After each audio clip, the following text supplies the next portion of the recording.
El tema para esta semana es un pasaje algo largo, de hecho son varios acontecimientos y el título que he puesto es La demanda de una señal y la advertencia contra la doctrina falsa, que es todo el pasaje que tenemos en Marcos capítulo 8, versículo 1 al 26. Marcos 8, 1 al 26. Y mientras que lo estamos buscando, seguramente nos damos cuenta enseguida al encontrarlo que allí hay una historia que nos suena, que es la historia de la alimentación de los 4.000. Y si vamos un poco más atrás en nuestra Biblia, en el capítulo 6 de Marcos, nos damos cuenta que ahí hay otra alimentación, la alimentación de los 5.000. Bueno, ya las cifras hablan por sí, porque 5 y 4, pues obviamente, aunque todo parece muy similar, pero no se trata del mismo acontecimiento.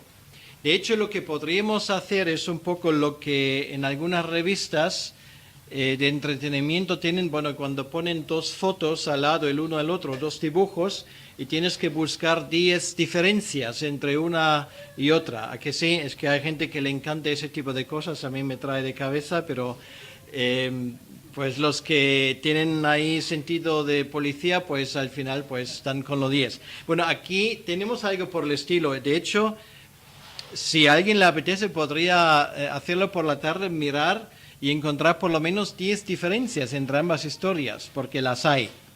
Incluso puede que alguna más. Si nos acordamos antes de leer el texto, nos damos cuenta que el Señor, la última vez que estuve aquí el domingo pasado, leímos el pasaje donde Él se fue a la región de Sirofenicia y ahí tenía ese encuentro pues realmente extraordinario con una mujer pagana de origen, de hecho de trasfondo griego, que mostraba una gran profundidad de fe. Bueno, luego él vuelve, si le queremos acompañar en el mapa, vuelve a la región de Galilea, luego pasar a la región de Decápolis. Bueno, Decápolis, si alguien quiere buscarlo en el mapa, es una región, bueno, era una provincia romana aparte, y es una región, como dice el nombre, deca en latín significa 10, donde había una confederación de 10 ciudades y formaba una provincia romana, digamos, aparte. Es, digamos, para decirlo aproximadamente, la parte norte de lo que hoy día es Jordania, para que nos ubiquemos más o menos. Es una, o era una parte del Imperio Romano limítrofe con lo que podríamos llamar Israel, pero digamos de unos caracteres muy distintos. La población era completamente helenizada, quiere decir que eran griegos, bueno, de habla, de cultura, aunque no necesariamente de origen. Era completamente distinto que la situación en Israel, tal vez un poco similar a lo que teníamos antes con la mujer sirofenicia. Y de cierta manera, ahora creo que nos damos cuenta que esa parte del ministerio de Jesús, curiosamente, es una parte dedicada prácticamente en su total a los gentiles, ¿vale? Pues eso subraya el hecho de Jesús, aunque en primer lugar, como él mismo dice, fue mandado a los israelíes, a los judíos en primer lugar, pero incluso durante su ministerio ya tenía unas épocas donde él particularmente también ministraba a los gentiles, y esto es lo que tenemos aquí. Ahora, otra cosa que quiero decir antes que leamos el texto, el Nuevo Testamento curiosamente conoce, digamos, 3 grandes épocas del ministerio de Jesucristo. La primera parte, que podríamos llamar su ministerio en Galilea, que es algo que ya lo vimos en el capítulo 6, termina con la alimentación de los 5.000. Luego tenemos esto, lo que podríamos llamar el ministerio a los gentiles, o a Decápolis, o como lo queréis llamarlo, a los griegos, o gente de trasfondo griego, de todos modos gentiles, que también termina con una alimentación en masas, en ese caso de los 4.000. Y luego, curiosamente, al terminar ya su ministerio en Judea, que es lo último que vemos en la Biblia, él también termina, en ese caso, con una comida, pero ya no con una comida en masa, sino con una comida más íntima con sus 12 discípulos. Entonces nos damos cuenta que eso de las comidas juega un papel muy importante y sobre todo el simbolismo que tenemos aquí, que Jesús ha venido a ese mundo para ser pan de vida, tanto para judíos como para gentiles. Esto es lo que no tenemos que olvidar al leer esa historia. Ahora voy a leer los primeros 10 versículos y luego comentar algunas cosas. Dice, en aquellos días, como había una gran multitud y no tenían que comer, Jesús llamó a sus discípulos y les dijo, tengo compasión de la gente, porque ya hace 3 días que están conmigo y no tienen que comer.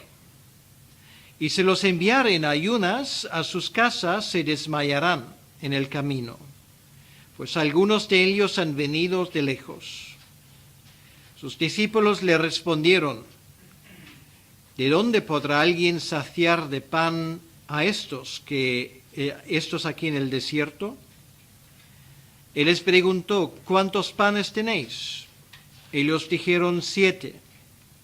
Entonces mandó a la multitud que se recostase en tierra, y tomando los 7 panes, habiendo dado gracias, los partió y dio a sus discípulos para que los pusiesen delante.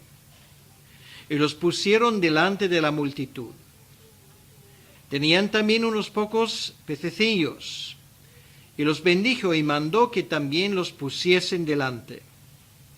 Y comieron y se saciaron y recogieron de los pedazos que habían sobrado 7 canastas. Eran los que comieron como 4,000 y los despidió. Y luego entrando en la barca con sus discípulos vino a la región de Dalmanuta, que por cierto está cerca de Tiberias. Señor, gracias te damos por tu palabra y pedimos, Señor, que esta palabra nos sea de aliento, de ánimo y de enseñanza para nosotros. En tu nombre, Señor. Amén.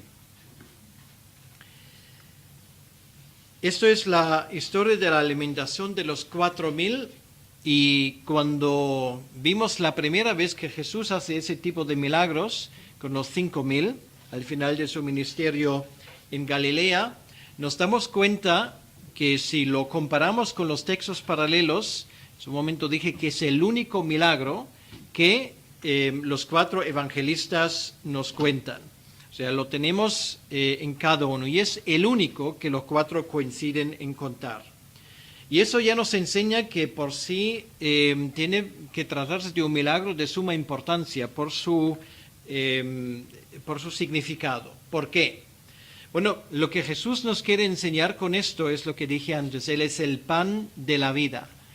No hay satisfacción para los deseos, para el hambre que podamos tener, no solamente físico, sino también espiritual, aparte de Él. Entonces es Jesús el pan de la vida. Más todavía, el mismo que proveyó el pan allá en el desierto, cuando el pueblo de Israel sale de Egipto, es el mismo que ahora está proveyendo pan para su pueblo. Y lo que es muy importante, lo que muchas veces escapa al lector, es ese hecho de que en ambos casos termina y marca el final de una época. El Evangelio anunciado del reino para los judíos por un lado y luego aquí por otro lado para los gentiles. Pero aparte de esto es una lección adicional que nos enseña en ese sentido que lo que en mi opinión no todo el mundo capta de forma correcta, que Jesús ya en su ministerio, cuando Él estuvo aquí en la tierra, tenía un corazón específico para también alcanzar a los gentiles con el anuncio del reino de Dios. Vemos aquí desde el inicio de que el Evangelio no se limita ya, o las buenas nuevas, o la predicación del reino de Dios a cierto grupo étnico, sino que está abierto para todo el mundo. Dios quiere en ese sentido que todo el mundo escuche. Lo que nos llama la atención ciertamente, estoy seguro que tal vez al escuchar el texto, al leerlo, tal vez nos hemos parado un momento asombrado, es la pregunta de los discípulos en el versículo 4. O sea, están ante la misma situación que habían vivido solamente unas semanas antes, y la pregunta puede sorprender, porque ellos le dicen, ¿de dónde podrá alguien saciar de pan a estos aquí en el desierto? Y estamos a punto de querer exclamar, pero hombre, es que acabas de vivirlo. No han pasado posiblemente ni 2 meses y estuviste en la misma situación y viste como Jesús ha hecho un milagro, digamos, de los mayores que jamás ha hecho en su ministerio. A partir de ahí hay 2 lecturas posibles. La primera lectura, bueno, hoy voy a usar el agua. Gracias. Como de momento tenemos una humedad del aire del 15%, que normalmente es lo que tiene en el Sáhara, pues no me extraña que esas cosas ocurran. Bueno, entonces esa duda de los discípulos tiene 2 lecturas. La gran mayoría de los comentaristas se decantan, posiblemente porque es nuestra tendencia de ver lo negativo. O sea, dicen que, bueno, marca, digamos, la incredulidad que hay en nosotros y también lo vemos en los discípulos que ya se habían olvidado de lo que Jesús había hecho muy poco antes, que es algo al cual nosotros somos muy proclives, que solemos de olvidar las cosas. Es posible que esto sea la razón. Por otro lado, yo me inclino a pensar que ni siquiera los discípulos, que en algunas ocasiones pues daban muestras, digamos, de una ceguera espiritual un tanto sorprendentes, pero ni ellos serían capaces, digamos, de hacer y preguntar la misma cosa poco después. Entonces, más bien, yo me inclino a pensar que es, digamos, esa forma de hacer preguntas retóricas que es muy común en Oriente. Entonces, me imagino que una de las cosas que marca a los discípulos frente a su maestro es el gran respeto que le tienen. En vez de decirle, pues tienes que hacerlo otra vez, pues su forma de retarle y de animarle a hacerlo otra vez es hacer ese tipo de preguntas. Bueno, podríamos dar un par de versículos también en el Antiguo Testamento donde vemos exactamente ese tipo de preguntas y por lo tanto yo quiero romper una lanza a favor de los discípulos en ese caso. No creo que hablen con poca fe, yo creo que más bien posiblemente lo que ellos sugieren es que Jesús haga lo mismo y la pregunta que a primera vista parece expresar su duda no creo que sea tan falta de fe. ¿De dónde podrá alguien saciar de pan a estos aquí en el desierto? Posiblemente lo que implica esto es, si alguien puede hacerlo, pues aquí está la solución. Y así fue. Jesús, bueno, les hace la pregunta sobre panes y sobre el pescado. Bueno, otra vez nos predicamos y la gente no tenía otra cosa que comer porque siempre llevan lo mismo. Y la respuesta es que no. Si miramos un poco las costumbres de su tiempo, lo que la gente cuando se iba de viaje, para decirlo ahí, así, tenía en el bolsillo eran 2 cosas. Era pan, que incluso se podía guardar varios días, aunque luego se hacía duro, y luego era pescado secado al aire, porque esto es lo que había en la zona. Eso aguantaba y otra cosa no había. Y por lo tanto no nos sorprende que otra vez suene la misma pregunta, porque el texto mismo nos dice que esa gente ya llevaba 3 días con él y lo único que quedaba era pues algunas cosas de esos en el bolsillo de alguno. Otra vez imposible que esto fuera suficiente para todo el mundo y a raíz de esto, digamos, todo el milagro se desarrolla. La lección es obvia y de cierta manera repite lo que vimos antes en el capítulo anterior, en el capítulo 6. Es Jesús el pan de vida, Él es Dios el proveedor, Yahvé Jireh, el Dios del Antiguo Testamento que provee para su pueblo en el desierto, es el mismo que provee ahora para esa multitud en el desierto de Decápolis, porque el texto explícitamente dice que era un lugar desierto, un lugar donde no había kioscos, donde se podía uno proveer con algo, chiringuitos o cosas por el estilo que abundan en nuestro país, pues no lo había, no había tal cosas ni había posiblemente casas a su alcance.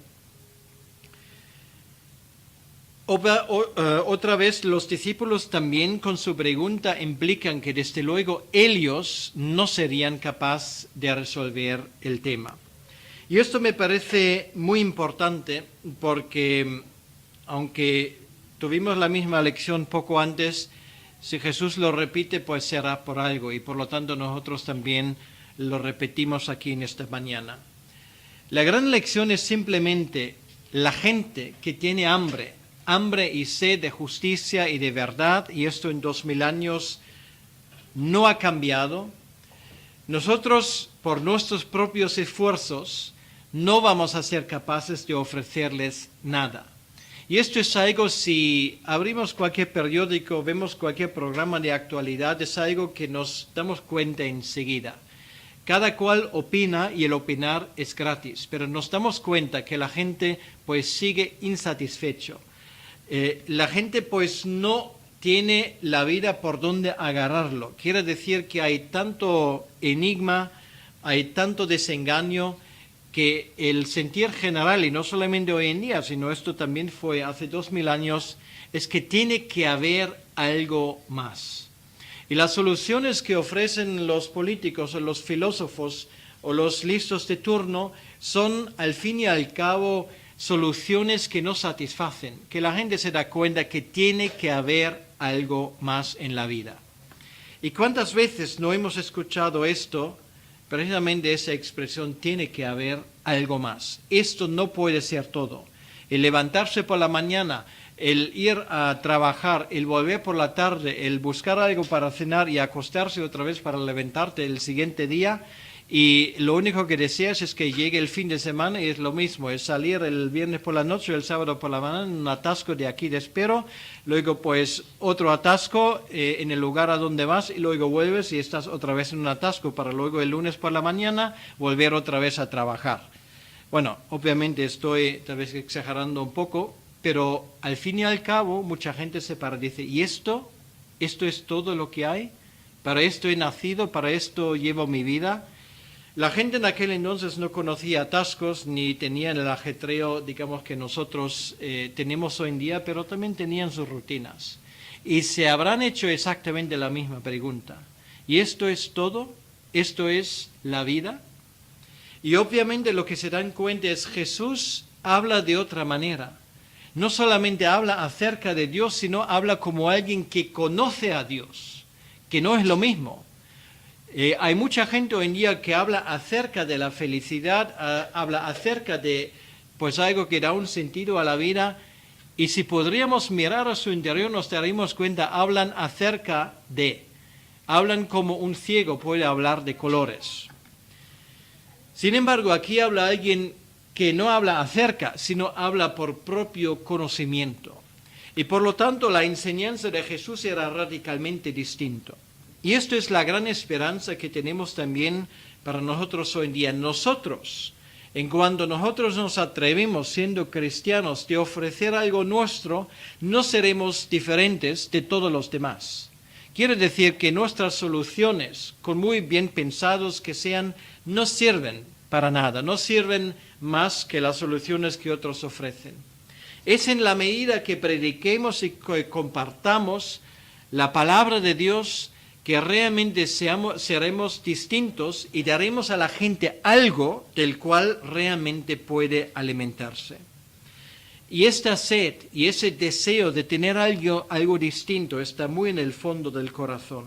Por lo tanto, hacemos bien como cristianos de limitarnos a lo que Dios nos ha dejado, a ese alimento que tenemos en la Escritura, y esto es algo que nos diferencia de todos los demás. Nosotros no podemos esperar poder aportar algo para solucionar los problemas del mundo, a menos que sea la palabra de Dios, que es lo único que alimenta. Pan de vida, tanto para judíos como para gentiles. Y Jesús, al repetir ese milagro, nos pone por delante de nuevo esa lección. Es Él el único que puede evitar que la gente en ese mundo se muera de hambre o se muera de sed. Bueno, ese pasaje termina con el versículo 10, donde vemos que Jesús ya pone final a ese ministerio en Sirofenicia y en Decápolis, en resumidas cuentas, en territorios ya netamente gentiles. Y él vuelve a la zona de Galilea, de donde había partido antes. Y ahí finalmente se encuentra otra vez con los mismos enemigos que él antes tenía que enfrentar. De hecho, si vamos a Mateo capítulo 16, donde tenemos el versículo paralelo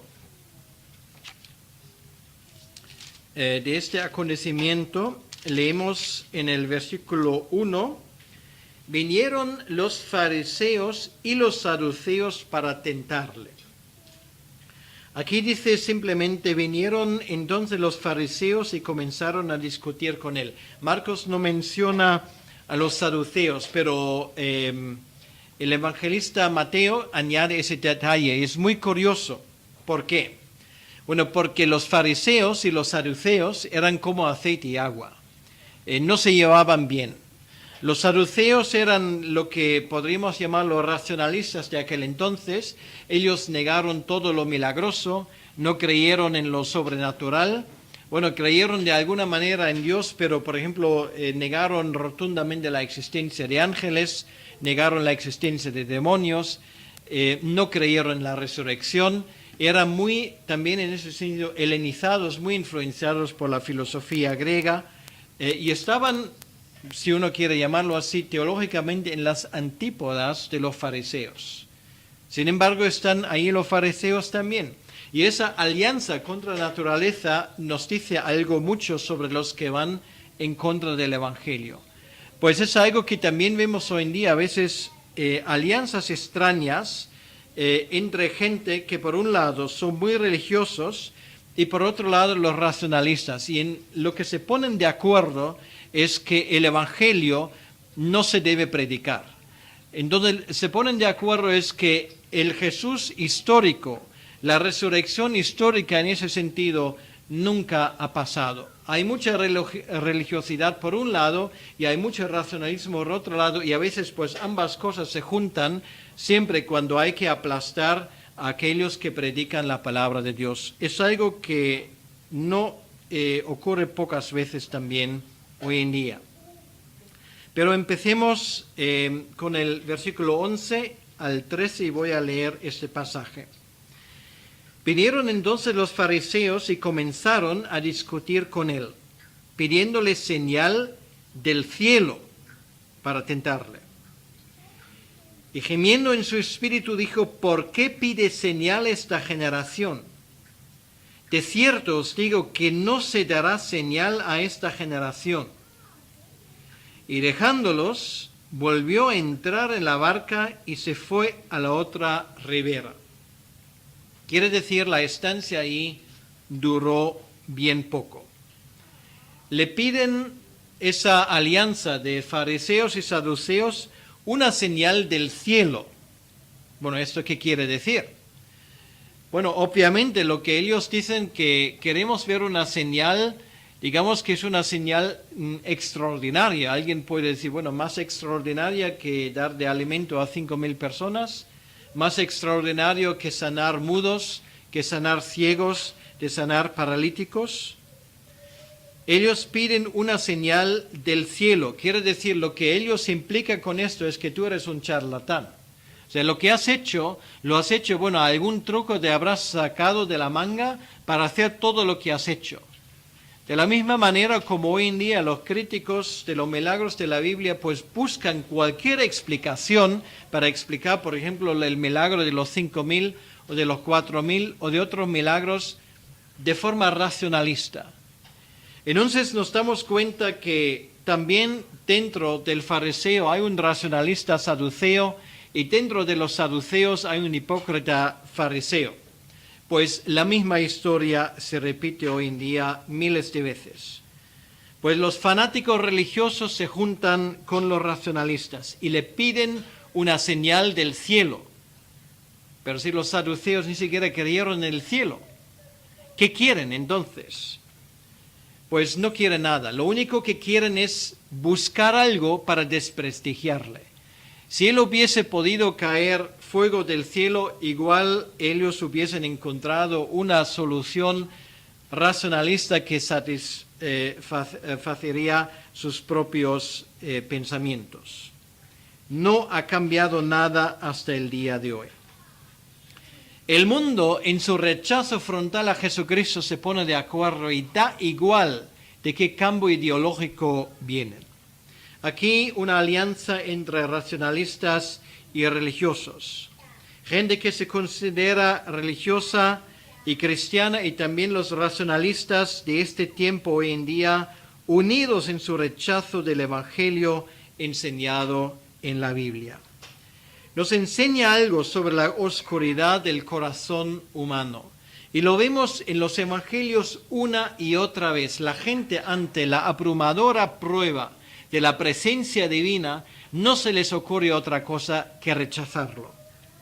Empezando con Herodes, que más o menos actuaba según la premisa: si este es el Hijo de Dios, hablando de ese niño que acaba de nacer en Belén, yo acabaré con él.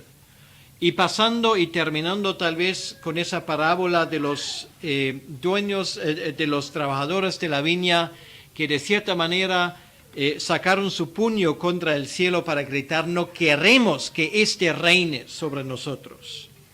Y esto es lo que tenemos hoy en día. Para desprestigiar a Jesucristo y a sus seguidores, cualquier cosa vale. Cualquier cosa vale. Nos enseña, como dije, algo sobre la oscuridad que hay en el corazón humano. Cualquier cosa vale, salvo la verdad. Y ante ese abismo de maldad humana, ante esa tremenda oposición y ante esas tinieblas que se le presenta, el Señor no puede hacer otra cosa que lo que leemos aquí: gimiendo en su espíritu dice, o dijo. Realmente le lleva, si esto fuera posible, al mismísimo Hijo de Dios al borde de la exasperación.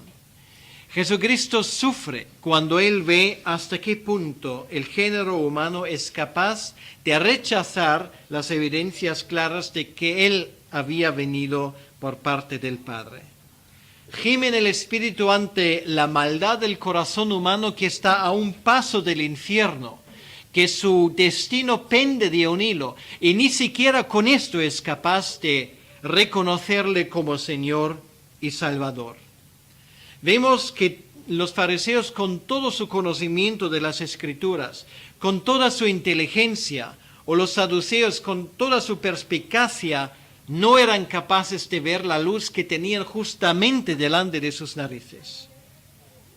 Nos habla algo de la profundidad del pecado y del daño que ha causado en la vida de un ser humano. Somos incapaces de ver la luz aunque lo tuviésemos delante de nuestras narices, a menos que Dios no nos abra los ojos. ¿Por qué pide señal, dice Jesús, esta generación? De cierto os digo que no se dará señal a esta generación. Jesús podría haber hecho de todo, podría haberles dedicado un discurso largo, con retórica exquisita. Podría haber sacado todas las pruebas del Antiguo Testamento, como los abrió a los discípulos camino a Emaús. Podría haber hecho milagros, resucitar muertos, dejar caer fuego del cielo. No hizo nada de esto. La reacción ante la burlona incredulidad de cierto tipo de gente siempre fue la misma. Dio la callada por respuesta. Y exactamente lo mismo hace aquí, lo que más tarde iba a hacer delante del rey Herodes y de cierta manera también delante de Pilato. Podría haber dado muestras de su poderío, pero no lo hizo. Jesucristo nunca reacciona con generosidad frente a aquellos que con cinismo y sabiendo que están mintiendo, intentan borrar de la mesa la verdad. Y ahí dice simplemente, dejándolos, volvió a entrar en la barca y se fue a la otra ribera. Y ahí se quedan. Ahí se quedan. Yo no sé lo que les habrá cruzado por la mente, pero esto es lo peor que les puede haber pasado. Pues más les hubiese valido que Jesús les echara un sermón como aquel de Mateo 23, donde les llama víboras y nido de víboras y todo tipo de lindezas. Por lo menos ahí tenían algo a que agarrarse.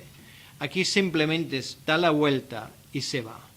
Ahí se quedan, sin Dios, sin esperanza, con toda su religión, con todo el esplendor de su templo, con todos sus sacrificios, con toda su filosofía racionalista, con todo su dinero y su poder, se quedan simplemente solos.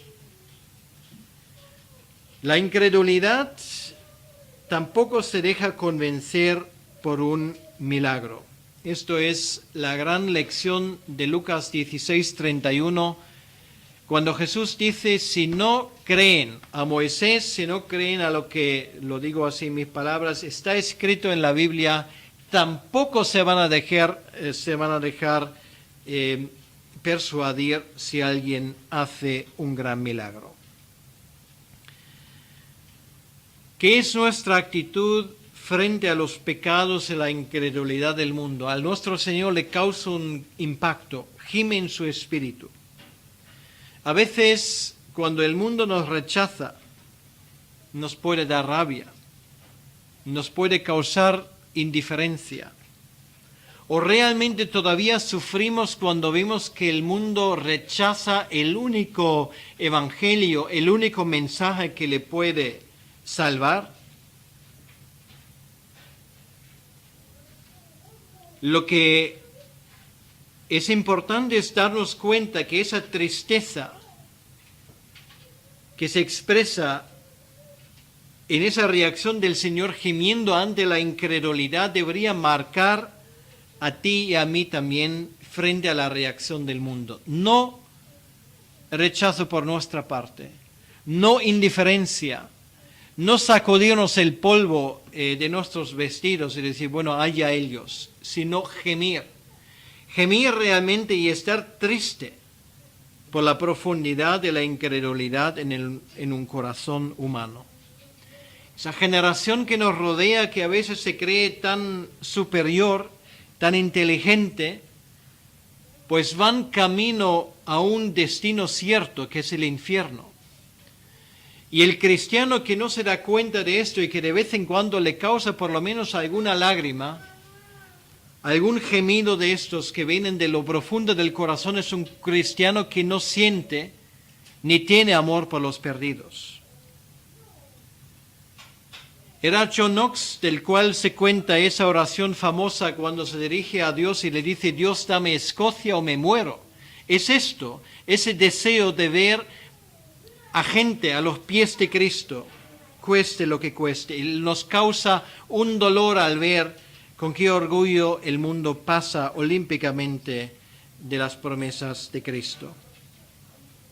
Vemos a Lot, por ejemplo, Lot que por cierto, pues muchas veces también tiene muy mala prensa, la gente le pone como el protagonista o el prototipo del cristiano carnal. Bueno, segunda de Pedro, en el capítulo 2, versículo 8, nos dice de Lot que estaba abrumado por la nefanda conducta de los malvados, de sus contemporáneos. Eso a mí no me suena mucho a cristiano carnal.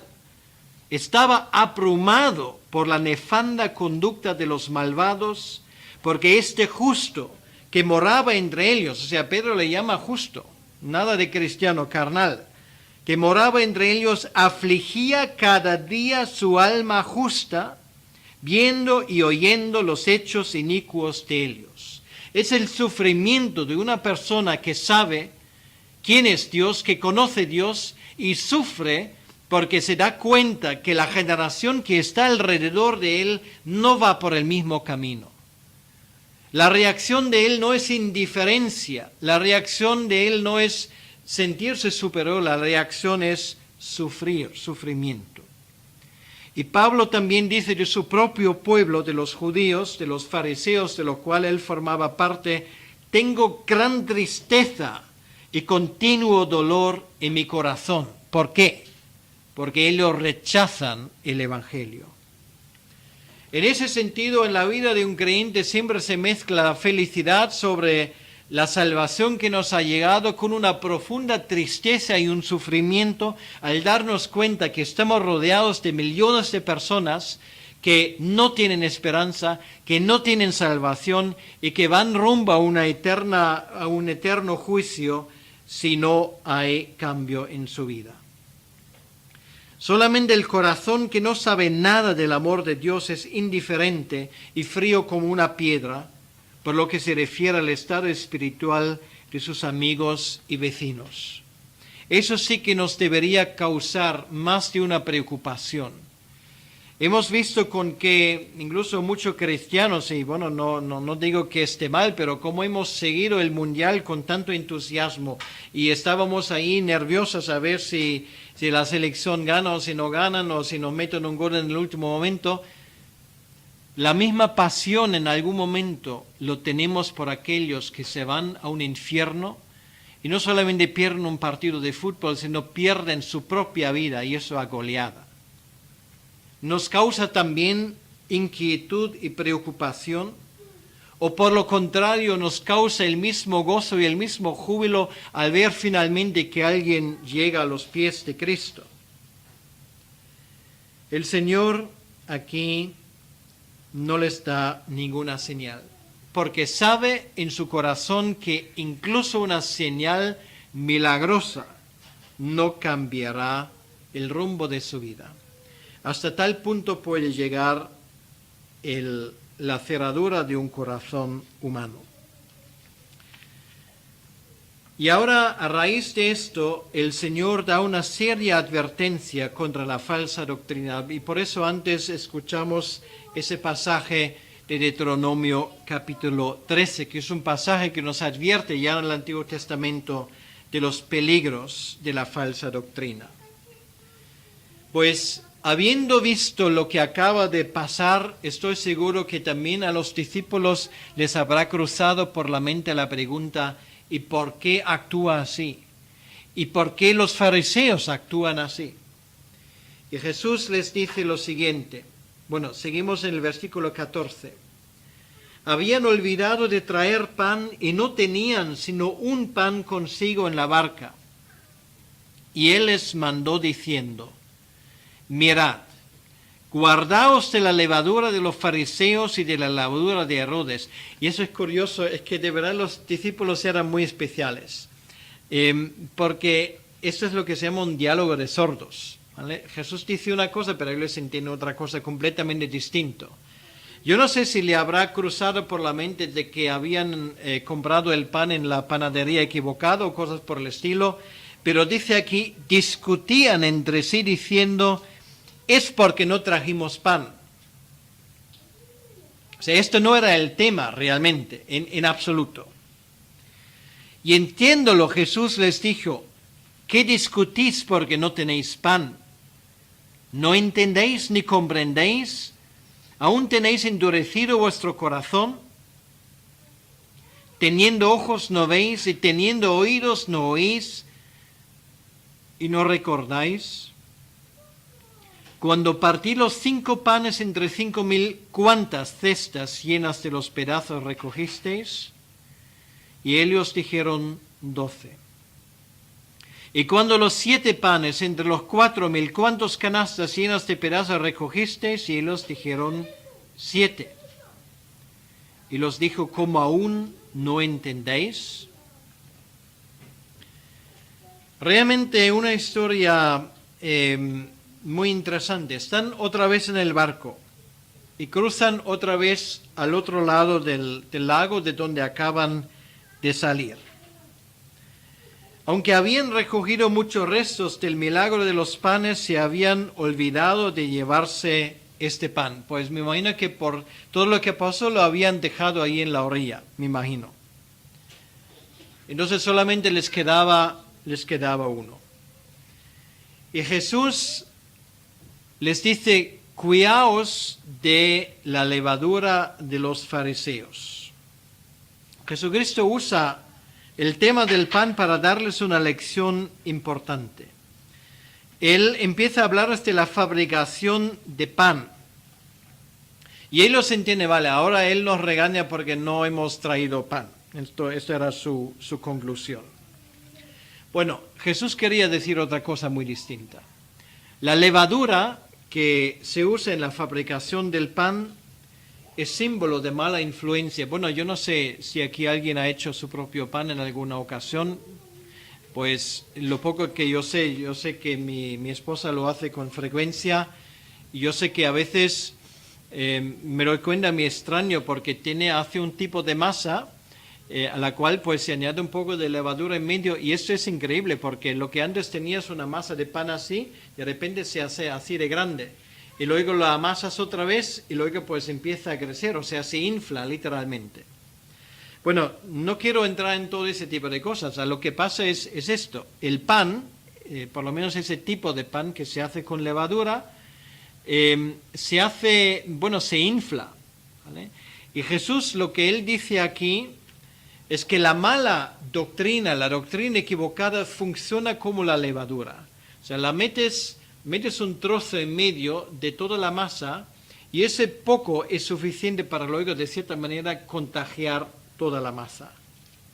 Esto es la idea. Bueno, la levadura espiritual de la cual hablamos, ¿en qué consiste? Bueno, acabamos de tener la historia.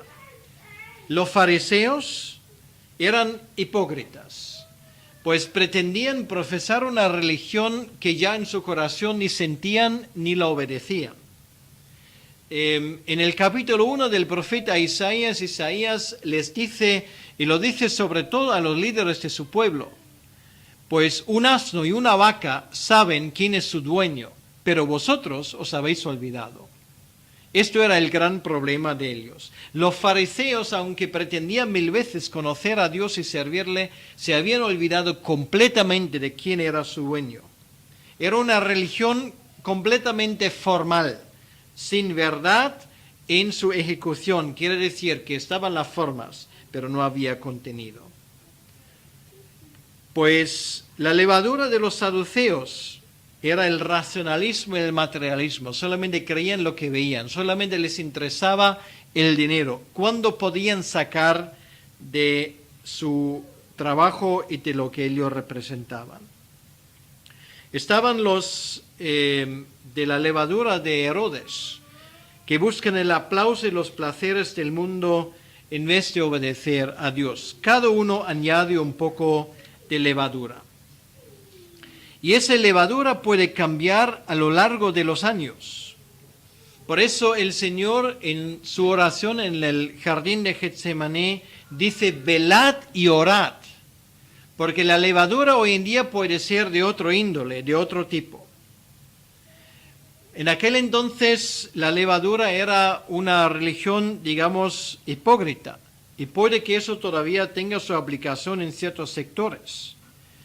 Pero lo que amenaza a la iglesia del Señor Jesucristo, sobre todo al inicio del siglo XXI, es esa pequeña masa leudora, esa pequeña levadura que se introduce pues poco a poco en la vida de un creyente que luego le destroza completamente. Por lo tanto, tenemos que ser tan exigentes en lo que leemos, en lo que escuchamos en nuestros púlpitos, porque no podemos permitir que se mezcle la verdad con el error, aunque sea muy pequeño. Porque el error, aunque sea muy pequeño, poco a poco se extiende, y esto es exactamente la imagen que tiene el Señor Jesucristo aquí. El enemigo más grande de la iglesia al inicio del siglo XXI no son las persecuciones. Yo me atrevo a decir que ni siquiera es el culto formal o el formalismo como lo vemos aquí. Es el error de lo que rige en el mundo la falsa doctrina que puede filtrarse a nuestras iglesias y que nos contagia a todo. Por eso es tan importante atenerse a las enseñanzas de la Escritura. Un poco es suficiente. Por lo tanto, no hay que tolerar nunca ideas equivocadas y doctrinas falsas, ni en nuestro corazón ni en nuestra iglesia, aunque parezcan muy insignificantes, porque puede al final convertirse en causa de muchos problemas para nosotros. Esa doctrina equivocada era la razón por la cual fueron escritos prácticamente todas las epístolas del Nuevo Testamento, con la excepción de Romanos. Porque había problemas, había doctrina equivocada, y los apóstoles tenían que escribir y advertir a la iglesia. No eran pequeñeces, no era porque los apóstoles eran tan quisquillosos, sino porque había un problema y se vio ya en muchas iglesias, la de Corintios, la de Efesios y otros muchos, donde esa pequeña levadura, el trozo de levadura estaba a punto de adueñarse de toda la iglesia. Las amenazas grandes para la iglesia de nuestros tiempos son ese tipo de cosas. La gracia que nos viene de parte de Dios, más las propias obras. La gracia de Dios no es suficiente, enseñan muchos. Hay que hacer obras que realmente me convierten en una persona digna de la gracia de Dios. Otros nos dicen que la enseñanza de la palabra de Dios no es tan importante. Lo que cuenta es lo que el Señor me dice a mí. Bueno, yo no hace tanto tiempo, hace 8 semanas, pues alguien me dijo literalmente, a mí no me importa tanto lo que está escrito aquí, sino lo que está escrito allí subjetivamente en mi vida se convierte en verdad. Bueno, eso suena, depende cómo lo veremos, suena horroroso o suena muy desafiante. Lo que pasa es que es un error como una casa. No es lo que yo subjetivamente siente o crea que es la verdad, sino lo que la palabra de Dios dice que es. Y hay muchos cristianos hoy en día, infelizmente también en nuestras iglesias evangélicas, que se están desvinculando completamente de la historicidad de la palabra de Dios para seguir a sus propias ideas y aceptan en la palabra de Dios solamente aquello que se casa con sus propias ideas. Es la dependencia de nuestros sentimientos, de nuestra perspectiva subjetiva en contra de lo que la Biblia dice. Bueno, en esos días realmente no salimos de nuestro asombro que, bueno, no voy a entrar en más detalles, pero una señora que conocemos, mi esposa y yo muy bien, pues hasta publica en Facebook que acaba de separarse de su marido, está conviviendo con otra persona que no es su marido y está teniendo ahora un hijo con él y lo publica allí y da gracias a Dios por esas cosas.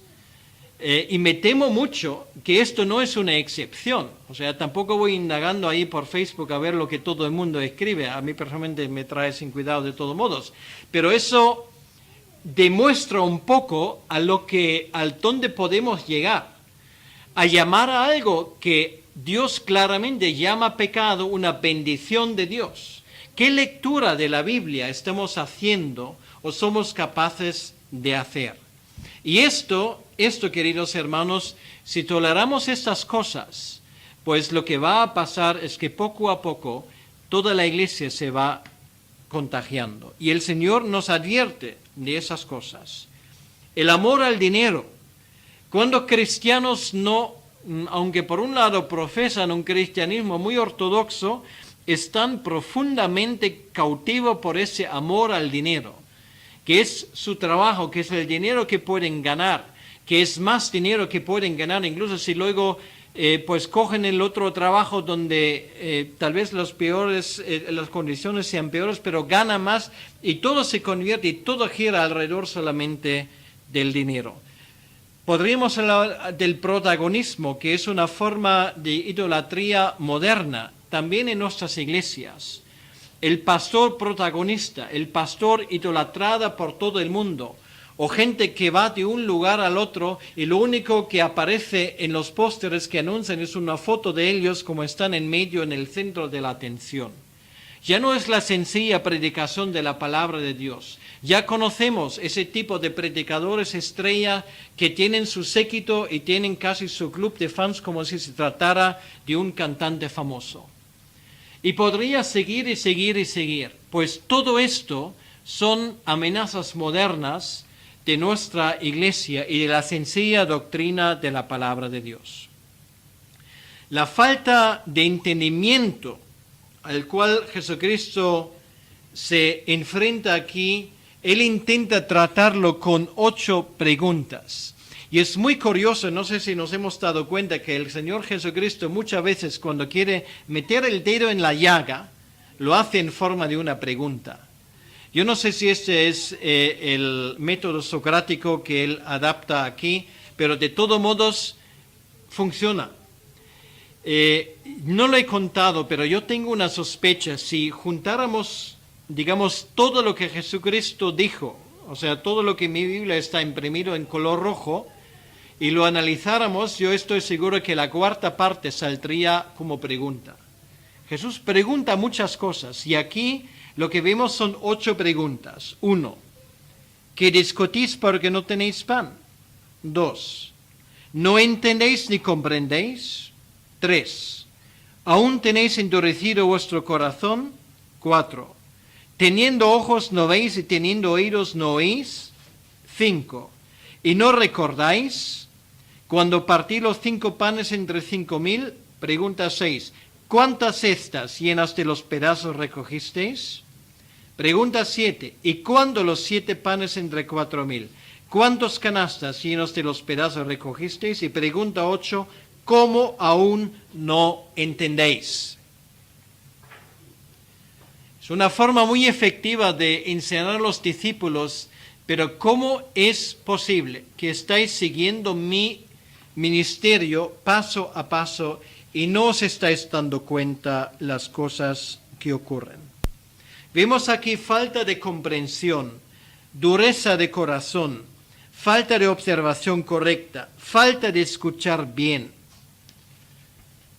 falta de recordar los hechos pasados del Señor.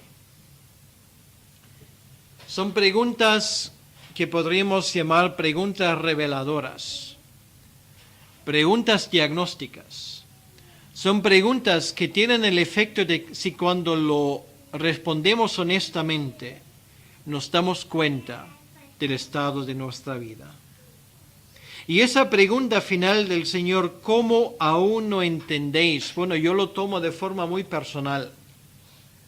Y yo creo haber escuchado al Señor preguntándome varias veces, José, ¿cómo aún no entiendes? ¿A qué bajeza a veces somos capaces de descender? Estoy hablando de bajeza de nivel espiritual, porque nos olvidamos simplemente de las cosas que Dios una y otra vez ha hecho en nuestra vida. Y somos capaces de pasar página, yo por lo menos lo soy, como si más, simplemente porque no entendemos. ¿Cómo aún no entiendes? Lo está dirigiendo no a los fariseos, sino a los discípulos. Y es una pregunta que de verdad al preparar este mensaje se me quedaba clavado en la mente. ¿Cómo aún no entiendes? Y me tenía que preguntar, ¿sería posible que mi comprensión, mi entendimiento del Evangelio del Señor todavía esté al mismo nivel que los discípulos en aquel entonces? Qué fácil me es, digamos, de enzarzarme con cosas que no tienen importancia alguna. Qué fácil es fijarme en las cosas pequeñas y no darme cuenta de las cosas grandes. Qué fácil es ver al Señor en toda su gloria y en toda su honestidad y en toda su grandeza si simplemente abramos los ojos. ¿Cómo aún no entendéis? Esto es la pregunta y lo único que me queda al final de esto es ponerme de rodillas y pedirle al Señor con toda la humildad del mundo que me abra el entendimiento de mi mente estrecha, el entendimiento que me impide, tal como lo tengo muchas veces, a verle a Él en toda su gloria. El entendimiento a verle a Él como Él realmente es. ¿Cómo aún no entendéis? Y creo que es una pregunta que podemos llevarnos para esta semana que viene. Y pedirle al Señor que Él en su gracia nos abra el entendimiento. Y el resultado será un cristiano agradecido, un cristiano perspicaz, un cristiano que es capaz de ver las cosas grandes, los milagros grandes, muchas veces camuflados de pequeños detalles que hay en nuestra vida. El mero hecho de que estamos aquí en esta mañana es un milagro de Dios. Porque yo me pregunto, ¿dónde está la diferencia entre los fariseos, los saduceos y yo en esta mañana? ¿Dónde está la diferencia entre los discípulos en el barco con Jesús discutiendo sobre la compra del pan y yo en esta mañana? Y lo único a lo que llego es a la respuesta está en la gracia de Dios inmerecida, derramado sobre mi vida sin ningún tipo de merecimiento por mi parte. No soy mejor que ellos. ¿Cómo aún no entendéis? Si he entendido un poco, es porque la gracia de Dios me ha alumbrado. Y esto, queridos hermanos, nos debe de hacer humildes y muy agradecidos por lo que Dios ha hecho en nuestras vidas. Porque tan fácil es también en el ámbito espiritual no ver los árboles por tanto bosque que nos rodea.